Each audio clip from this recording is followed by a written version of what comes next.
بسم اللہ الرحمن الرحیم۔ خواتین و حضرات، سب سے پہلے تو میں خیر مقدم کرتا ہوں محترم امجد صدیقی صاحب کا، جو ایک بہت بڑی شخصیت ہے ہمارے ہاں۔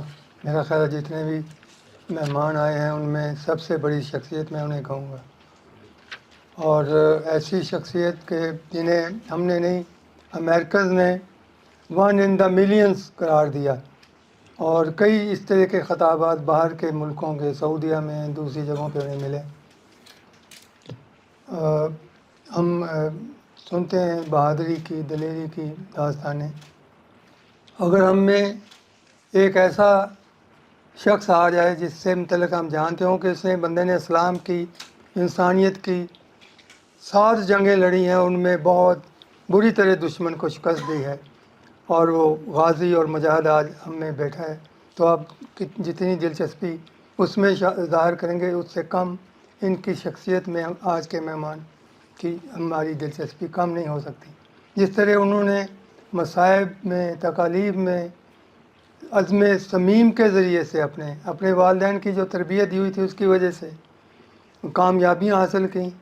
ایکسیڈنٹ ہو گیا، اس میں ٹانگ ٹوٹ گئی، پھر ریڑھ کی ہڈی جو ہے وہ جب انجر ہو جائے تو آپ کو پتہ کہ مسائل، اور آپ نے 32 آپریشن، بڑے بڑے کمپلیکیٹڈ آپریشنس، اور پھر آپ نے جو انسٹیٹیوٹس اور دارے سائنس کے ریسرچ کرنا چاہتے تھے کہ اس طرح کے شخص کے اوپر یہ دیکھیں کہ یہ کیا کام کرتے ہیں، انہوں نے کہا ٹھیک ہے، میں اگر انسانوں کے یہ علم اور سائنس کام آ جائے میری ذات پہ کوئی بات نہیں، رسک بھی میں لے لیتا ہوں سب کچھ، تو وہ بھی انہوں نے قبول کیا، اور کئی آپریشن دوسروں کے تجربات کے لیے کرا لی اپنے اوپر۔ تو ویسے تو ہوئے اتنے زیادہ آپریشن، اتنی مصیبتیں برداشت کی۔ تو یہ ایک کسی نے کہا شعر ہے کہ عزم صمیم ہو تو نظر آئے کوہ کا، راسخ نہیں ارادہ تو تنکا پہاڑ ہے۔ پکا ارادہ ہے تو پہاڑ بھی تنکا لگتا ہے، اگر ارادہ ہی نہیں ہے تو پھر تنکا بھی پہاڑ نظر آتا ہے بندے کو۔ تو آپ نے اپنی ول پاور سے اور کنسسٹنسی، دوسری جو ایک کامیابی کے لیے چیز ہے ول پاور کے ساتھ ساتھ، پہلے تو آپ کا ارادہ ہو، آپ واضح ہوں آپ نے کیا کرنا ہے، اس کے اوپر پھر مضبوط آپ کا ارادہ عزم صمیم ہو، اور پھر یہ ہے کہ کنسسٹنسی مسلسل آپ نے پتہ نہیں کتنے سال، کئی دہائیاں یہ اس مصائب میں اور معذوری کے سلسلے میں، علاج کے سلسلے میں اپنی کامیابیاں حاصل کرتے۔ 52 کنٹریز کا انہوں نے سفر کیا ویل چیئر کے اوپر، ایسی شخصیت کوئی بھی نہیں دنیا میں، اور جو کچھ انہوں نے کیا اور آج کامیابی ہے سے کیا۔ بہت سارے یہاں کے فلاحی ادارے، معذوروں کے ادارے ان کے ریسرچ کے لیے، ان کے کام چلانے کے لیے ان کی مدد کرتے ہیں۔ آج اس قابل اللہ تعالیٰ نے اتنی صلاحیت دی، اتنے وسائل دیے ہیں کہ بہت خوبصورت اور مہنگی گاڑی جو ہے اس کے اوپر اپنی ویل جو ہے اس کے ویل چیئر کے ساتھ بیٹھ جاتے ہیں، خود ہی اسے ڈرائیو کرتے ہیں، اور خود ہی اپنی انڈسٹری چلاتے ہیں، کاروبار ہے، اللہ کا کرم ہے۔ بہت سارے معذوروں کی، خاص کر جو جس طرح کی معذوری انہوں نے دیکھی، ان کی مدد کرتے ہیں۔ تو ان کا تعارف پورا تو نہیں کہیں گے ہم، لیکن کافی یہ ورک ہے، یہاں موجود ہیں، باہر آپ جاتے ہوئے لے سکتے ہیں، اور کتابیں بھی، ان کی کتاب ہے بہت ہی اچھی، جس میں میں سمجھتا ہوں کہ جس نے پڑھ لی تو اس نے گویا اپنی جو صحت کو 10 سال مزید بہتر کر لیا، اپنے ذہن کو شفاف کرنے کے لیے، یکسوئی حاصل کرنے کے لیے اس کا مطالعہ، درد کا سفر ان کی کتاب ہے، باہر رکھی ہے، یہاں یہ مہربانی انہوں نے کی، لے آئے، وہاں ایک بندہ بیٹھا ہے، ویسے تو پبلشر 2000 کی دیتا ہے لیکن 1500 میں اس وقت مل رہی ہے، تو وہ لینا چاہیں آپ۔ تو باقی تفصیل سے کہ کس طرح سے آپ کے جو کنکلوڈ کرتے ہیں آپ اپنی زندگی کے مسائل، مصیبتیں، اور آپ کی کامیابیوں میں کس چیز کا دخل ہے، یا بہت زیادہ مصیبت آتی تھی اس وقت کون سی چیز آپ کو سہارا دیتی تھی، اور کیا ہمارے لیے آپ فرما سکتے ہیں وہ سارا تفصیل سے، محترم امجد صدیقی صاحب۔ بیشتر اس کے کہ شروع کریں. 1 اکتوبر سن 2023 مطلب یعنی 5-6 دن پہلے ہمارے مشہور اخبار نویس اور کالم نگار ہیں وہ جاوید چودھری صاحب ایکسپریس پہ پروگرام بھی کرتے ہیں. انہوں نے ایکسپریس میں ایک کالم لکھا تھا تو وہ میری نظر سے گزرا اور مجھے بڑا پسند آیا. تو میں نے اپنے دفتر سے درخواست کی تھی کہ اس کالم کی وہ نقلیں تیار کر لیں تو وہ ابھی آپ کے پاس پہنچ جائیں گی. آپ بھی نظر ڈالیں, آپ کو بھی پسند آئے گا. بسم اللہ الرحمن الرحیم. نحمدہ و نصلی علی رسول کریم واما بعد اعوذ باللہ من الشیطان الرجیم. بسم اللہ الرحمن الرحیم. میں آج سب دوستوں کا بے حد مشکور ہوں کہ انہوں نے مجھے اس قابل سمجھا کہ میں آپ اتنی عظیم شخصیات میرے سامنے بیٹھی ہیں اور مجھے موقع دیا میں چند باتیں آپ کے سامنے کر سکوں اپنی زندگی کے بارے میں. اور اس سے بڑھ کر یہ کہ جاوید چودھری صاحب سے کوئی میری ملاقات نہیں ہوئی ہے. جاوید چودھری صاحب کا میں نے ایک کالم پڑھا تھا کوئی آج سے 7 سال پہلے جس کا عنوان تھا دوسرا کتا. اگر کسی نے نہیں پڑھا تو کبھی وہ پڑھیں, بڑا دلچسپ تھا. اور اس کے اندر سبق, جیسے کہ آپ نے فرمایا کہ ان کے ہر کالم کے اندر ایک سبق ہوتا ہے اور وہ ڈھونڈ ڈھونڈ کر چیزیں نکال کے لاتے ہیں اور جس سے انسان کو حقیقت میں رہنمائی ملتی ہے اور اسے زندگی گزارنے کے اصولوں کا پتہ چلتا ہے اور انہیں احساس ہوتا ہے کہ جو کچھ ہم کر رہے ہیں وہ غلط ہے, ہمارے راستے غلط ہیں, ہمیں صحیح راستے پہ چلنا ہے. میرے پاس وہ الفاظ نہیں ہے کہ میں ان کا تہ دل سے شکریہ ادا کر سکوں. تقریباً 2000 سے زیادہ, یعنی آپ یہ سمجھ لیں کہ 2 تاریخ کے بعد سے آج تک تقریباً 2000 سے زیادہ لوگوں کے میرے پاس ٹیلی فون آئے ہیں. اور جو بھی میرے پاس ٹیلی فون آتا ہے, جب میں ٹیلی فون اٹھاتا ہوں تو مجھ پہ ایک جو ہے نا عجیب سی کیفیت ہوتی ہے کہ وہ لوگ ایسے الفاظ استعمال کرتے ہیں میرے بارے میں. وہ سلوٹ سے شروع کرتے ہیں اور اس کے بعد اتنا آگے بڑھتے ہیں کہ مجھے خود پہ شرم آتی ہے کہ میں اس قابل نہیں ہوں. اللہ تعالیٰ کی ایک واحد ذات ہے, وحدہ لا شریک ہے, یہ سب تعریفیں اس کے لیے ہیں, میں کچھ نہیں ہوں. اللہ تعالیٰ نے مجھے اس قابل بنایا. اور سب سے بڑی بات جو ہے جو کہ ہم نہیں سمجھ رہے, ہمیں سمجھنی چاہیے.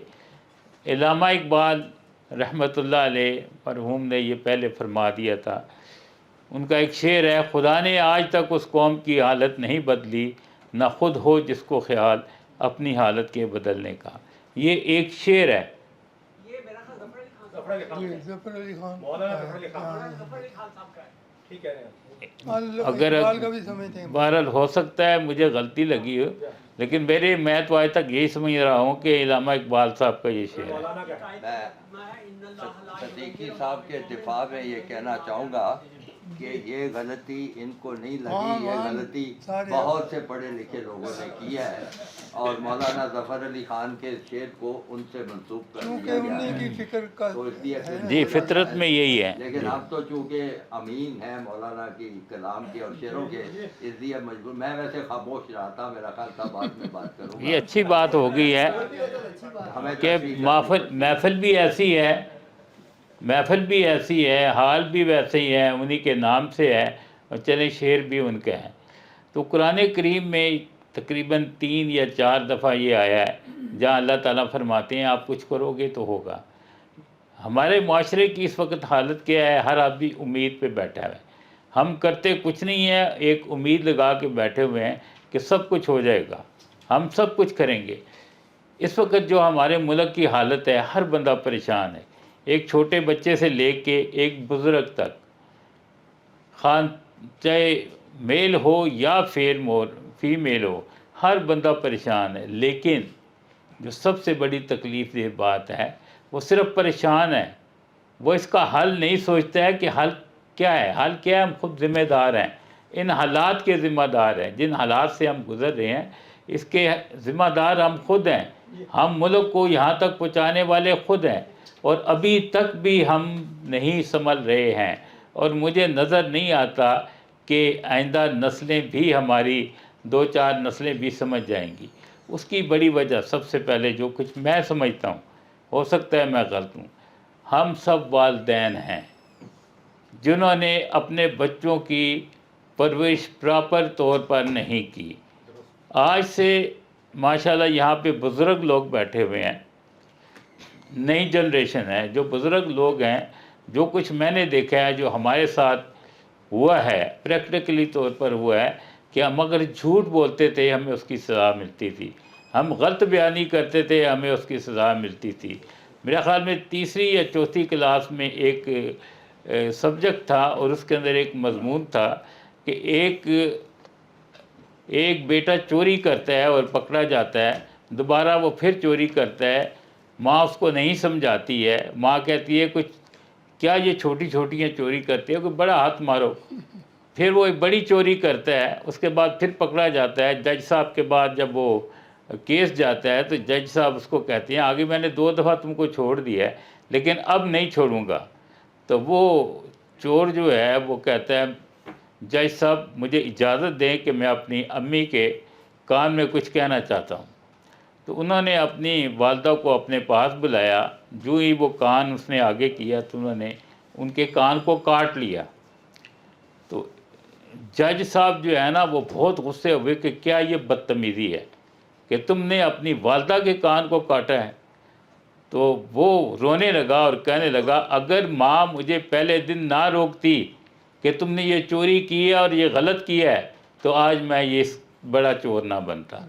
تو بات ہے یہ چیز میں نے اپنے کانوں سے سنا ہے، آنکھوں سے سنا ہے، ہمارے بچے کوئی برائی کرتے ہیں ہم اس سے اس کی دل شکنی کرنے کے بجائے ہم اس کو کچھ یہ ایسا کہتے ہیں کہ یار کچھ بڑا کام کرو۔ ہماری زندگی جو ہے وہ محدود ہو کر رہ گئی تھی، اور اس موبائل نے تو زندگی کو برباد کر کے رکھ دیا ہے، ہمیں صرف موبائل تک ہے، اس کے علاوہ کوئی نہیں۔ اس وقت ہم بچوں کو فزیکل ایجوکیشن دیتے تھے، ہم گھر سے بچوں کو کہتے تھے جاؤ، اسکول ہوتے تھے ہمارے جو پرانے اسکول ہیں، سرکاری اسکول ہیں، آپ دیکھیں بڑے بڑے گراؤنڈ ہوتے تھے، انہیں فزیکل ایجوکیشن ملتی تھی، جو الرٹ رہتے تھے، ہر چیز ان کے پاس ہوتی تھی۔ کوئی بچہ غلط کام کرتا تھا ماں باپ اس کو پوچھتے تھے بیٹا آپ نے غلط کام کیوں کیا ہے۔ لیکن آج کل کا دور کیسا ہے؟ آج کا دور ہماری وجہ سے، نیو جنریشن کی وجہ سے، مائیں ہیں بچہ پیدا ہوتا ہے اب جو 3 مہینے کا ہوتا ہے اس کے ہاتھ میں موبائل دے دیتی ہیں کہ وہ اپنے کام سے لگے، اسے کوئی پرواہ نہیں ہوتی کہ بچہ کیا کر رہا ہے، یہ ہے اسے یہ ہے کہ بچے کو اسی موبائل پہ لگا دو۔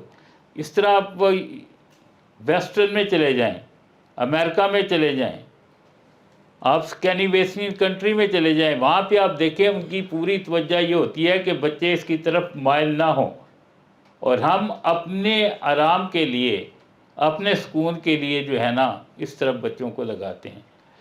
اب میں اصل موضوع کی طرف آتا ہوں۔ جب میرا ایکسیڈنٹ ہوا، میں بیسیکلی میرے والد صاحب صحافی تھے، یہ سب چیزیں جو ہے نا یہ انہوں نے ایڈیٹوریل میں بھی لکھی ہیں، میرا خیال بار بار دہرانے کا فائدہ نہیں ہے۔ میرے والد صاحب بھی کاروباری تھے، اس کے بعد یہ ہے کہ میں جو ہے وہ شروع ہی سے الحمدللہ ذہین تھا، اخباروں میں لکھتا تھا، نامہ نگار تھا، میرے کوئی ایسا دن نہیں ہوتا تھا جس دن میرے کوئی مضمون نہیں چھپتے تھے۔